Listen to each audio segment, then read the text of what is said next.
In the early 1950s, Porsche was a fledgling company known more for their engineering consultancy than for building race-winning cars. Founded by Ferdinand Porsche in 1931, the company initially focused on vehicle development work and consulting.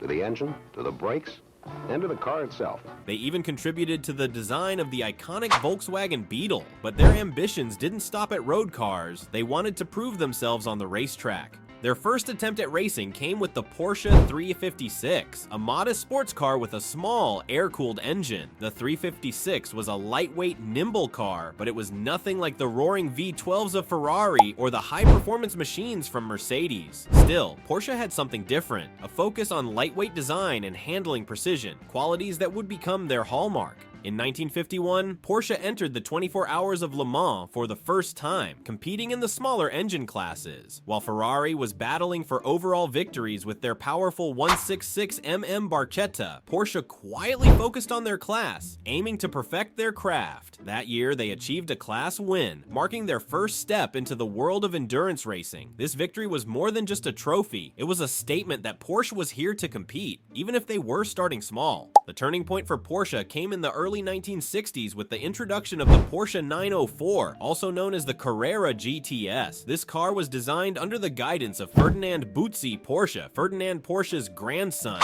and it was a game changer. The 904 was lightweight, reliable, and quick, qualities that would define Porsche's approach to racing. Its fiberglass body, combined with Porsche's engineering excellence, made it a formidable competitor in the world of sports car racing. The 904 began to rack up victories in events like the Targa Florio, a grueling road race in the mountains of Sicily, and the 24 Hours of Le Mans. These races were the proving grounds for sports cars, and the 904's success in these events demonstrated Porsche's growing prowess. But it was still just the beginning. Porsche's real ambition was to challenge the big names, Ferrari, Ford, and Mercedes, at the very top of the sport. As the 1960s progressed, Porsche faced stiff competition from the likes of Ferrari and Ford, who were locked in a fierce rivalry. The famous Ford versus Ferrari battle at Le Mans in the mid-1960s saw Ford pouring millions into their GT40 program, determined to dethrone Ferrari. Meanwhile, Ferrari continued to dominate with their 250 GTO and later the 330p series. These cars were fast, powerful, and built to win.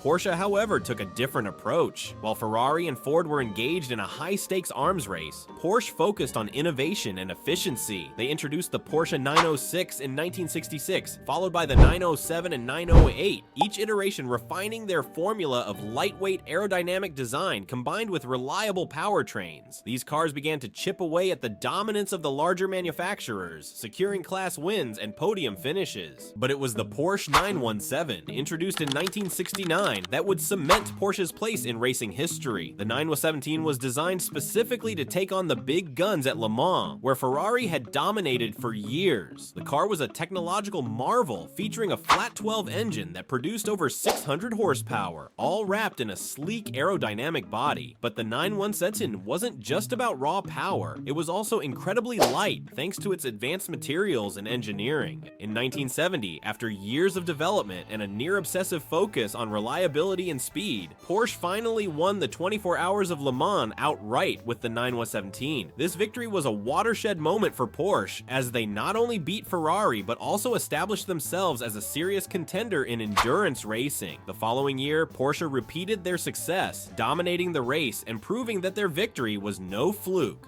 From there, Porsche's dominance grew. Throughout the 1970s and 1980s, Porsche became the team to beat in endurance racing. They won Le Mans multiple times with the 917 and later with the Porsche 936 and 956. The 956 in particular was a revolutionary car. Introduced in 1982, it was one of the first race cars to fully utilize ground effect aerodynamics, which allowed it to generate enormous amounts of downforce, enabling it to corner at incredible speeds. The 956 was not just fast, it was indestructible. It outlasted its competitors in the grueling 24-hour races, often finishing first. This dominance extended beyond Le Mans to the World Sports Car Championship and the American IMSA Series, where Porsche cars became a common sight on the podium. Ferrari, once the dominant force at Le Mans, found themselves unable to keep up with Porsche's relentless pace. By the 1980s, Porsche had established themselves as the kings of endurance racing, with the 962, an evolution of the 956, becoming one of the most successful race cars of all time. The 962's dominance was so complete that it led to rule changes in several racing series to try and level the playing field.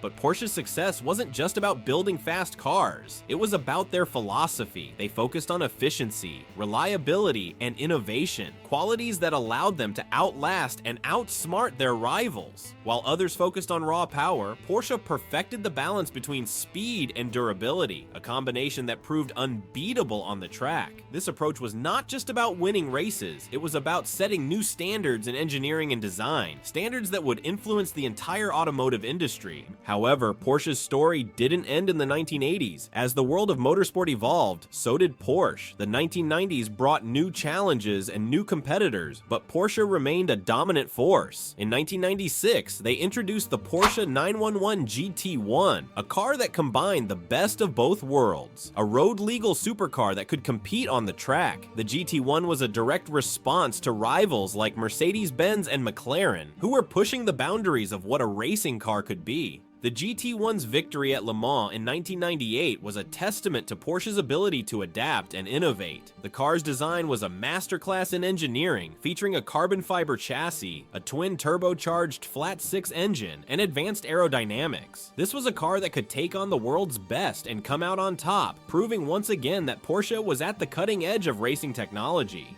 But the 1990s were not just about endurance racing for Porsche. They also made their mark in the world of rallying with the Porsche 911 SCRS and the 959, both of which became legends in their own right. The 959 in particular was a technological marvel, showcasing Porsche's engineering prowess and securing victory in the grueling Paris-Dakar rally. The 959 was one of the most advanced cars of its time, featuring all-wheel drive, a twin turbocharged engine, and an array of electronic systems that were unheard of in the world of rallying. Its success in the Paris-Dakar rally demonstrated Porsche's versatility and their ability to conquer not just the racetrack, but also the toughest terrains in the world. As the 2000s rolled in, the racing landscape continued to change, with new regulations and new challenges. Porsche responded with the introduction of the Porsche RS Spyder in the mid-2000s. Designed for the LMP2 class in the American Le Mans series, the RS Spyder was a throwback to Porsche's philosophy of lightweight, efficient design. The car was powered by a naturally aspirated V8 engine, which, while not as powerful as some of its competitors, was incredibly reliable and efficient. This allowed the RS Spyder to dominate its class, winning multiple championships and proving that Porsche was still a force to be reckoned with.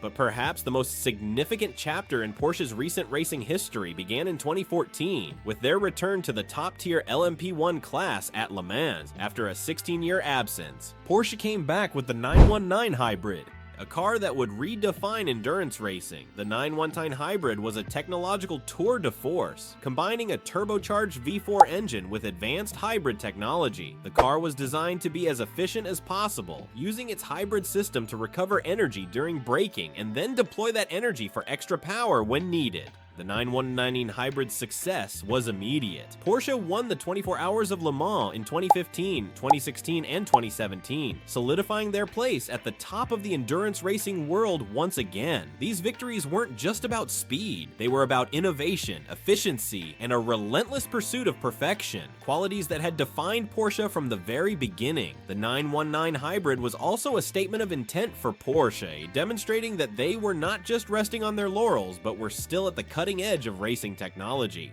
In 2018, Porsche decided to withdraw from the LMP1 class, but their racing legacy was far from over. They shifted their focus to Formula E, the all-electric racing series that represents the future of motorsport. Porsche's entry into Formula E in 2019 was a bold move, but it was one that aligned with their vision for the future. The Porsche 99X Electric, their Formula E car, was a symbol of the company's commitment to innovation and sustainability. Formula E presented a new challenge for Porsche, as the series was not just about speed, but also about efficiency and strategy. The electric cars required a completely different approach to racing, with energy management being a crucial part of the equation. Porsche's involvement in Formula E has been marked by intense competition and rapid development. While they have faced challenges in this new arena, their presence in Formula E is a clear indication that Porsche is not just resting on their past achievements. They are looking ahead to the next frontier of racing. Formula E represents a new chapter in Porsche's racing story, one that is focused on the future of mobility and the shift towards electric vehicles. As we look back at Porsche's journey from a small underdog company to a dominant force in motorsport, one thing becomes clear. Porsche's success was never about just a car, one race, or one era. It was about a philosophy, a commitment to excellence, innovation, and the pursuit of perfection. Whether it was taking on the giants of the 1950s and 60s, redefining endurance racing in the 70s and 80s, or pushing the boundaries of technology in the 21st century, Porsche has always been at the forefront of racing.